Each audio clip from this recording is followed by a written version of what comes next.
موجود ہے، جس کو ابھی ذکر سمجھ میں نہ آئے جا کے دیکھ لے وہاں، باقی حدیث کی ہی کتاب وہ بھی ہے، اسی سے اخذ کیا گیا۔ اس میں لکھا ہے جب یہ آیت میں اتری لن تنالوا البر حتى تنفقوا مما تحبون، جب یہ آیت اتری نا تو صحابہ کیا کیے معلوم؟ پہلے یہ آیت کا ترجمہ تو سمجھ لیجئے۔ آیت یہ کہہ رہی ہے کہ جب تک آپ اپنے محبوب شے کو، جب تک جس چیز میں آپ بے پناہ محبت کرتے ہو، جس چیز سے زیادہ لگاؤ ہو، وہ چیز جب تک اللہ کے راستے میں آپ خرچ نہیں کرتے تب تک آپ نیکی کے مقام پر فائز نہیں ہو سکتے، تب تک آپ نیکی کے مقام پر فائز نہیں ہو سکتے۔ جب یہ آیت اتری تو صحابہ نے کیا کیا؟ اپنے محبوب شے کو، اپنے محبوب زائدات کو، اپنے محبوب اشیاء کو اللہ کے راستے میں دینا شروع کر دیے۔ واقعات بے شمار ہے، جس میں سے ایک نمونہ میں آپ کے سامنے پیش کرنا چاہتا ہوں۔ اس میں سے حضرت ابو طلحہ رضی اللہ تعالیٰ عنہ کا واقعہ ملتا ہے۔ میرے دوستو حدیث میں لکھا ہے کہ جب یہ آیت اتری ان کے لیے ایک باغیچہ تھا، کھجور کا ایک باغ تھا، وہ باغ تو بہت بے پیارا تھا، بہت زیادہ پیارا تھا۔ اس باغ میں نکلنے والا پانی بھی شیریں تھا، مٹھاس تھا، اور اس میں پھل بھی بے شمار اچھے خاصے ہو جاتے تھے۔ میرے دوستو اسی باغات میں، اسی باغیچہ میں کبھی کبھار حضور اکرم صلی اللہ علیہ وسلم بھی تشریف لایا کرتے تھے، بیٹھ کے آرام کیا کرتے تھے۔ لیکن جب یہ آیت نازل ہوئی تو ان کے دل میں ایک شوق پیدا ہوا۔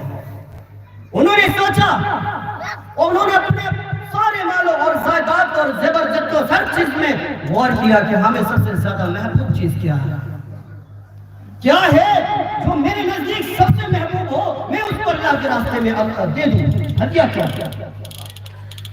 تو انہیں خیال آیا وہ باغیچہ جسے میں اپنے جان و دل سے زیادہ محبت کرتا ہوں، اور کیوں نہ میں اسی کو ہدیہ دوں۔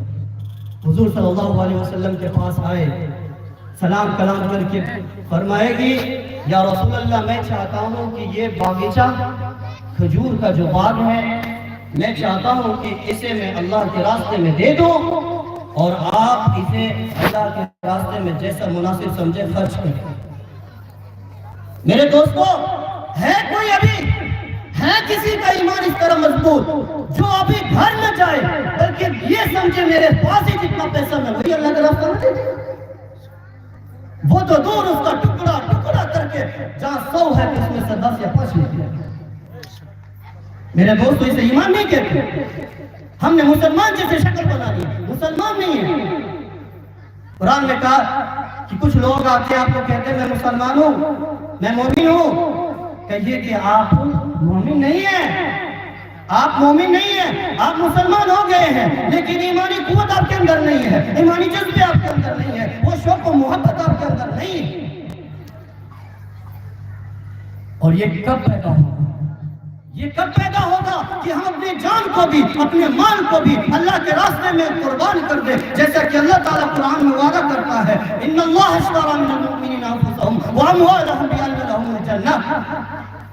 اے مومنوں، اے مسلمانوں، تمہیں کیا ہو گیا؟ تو اللہ کے راستے میں خرچ کیوں نہیں کرتا جبکہ تیری جان بھی اللہ کی امانت ہے، جبکہ تیرے مال بھی اللہ کی امانت ہے، اللہ نے خرید لیا ہے تمہارے جان کو بھی اور تمہارے مال کو بھی، وجہ صرف اور صرف جنت کے بدلے میں۔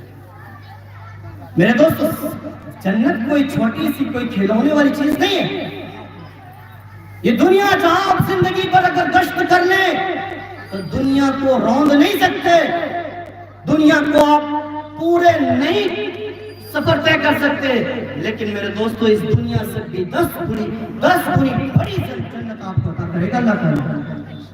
جو 10 گنی بڑی جنت عطا کرے گا اس جنت کے لیے آپ سے ایک سودا اللہ نے کیا ہے۔ وہ سودا یہ ہے کہ آپ کی جان کو اللہ نے خریدا ہے، آپ کے مال کو بھی اللہ نے خریدا ہے، تو لہٰذا اپنی جان کو بھی اللہ کے راستے میں لگائے، اپنے مال کو بھی اللہ کے راستے میں لگائے۔ جس جگہ موقع ہو، چاہے جیسا موقع ہو، جان لگانے کا موقع ہو تو جان لگائے، مال لگانے کا موقع ہو تو مال لگائے۔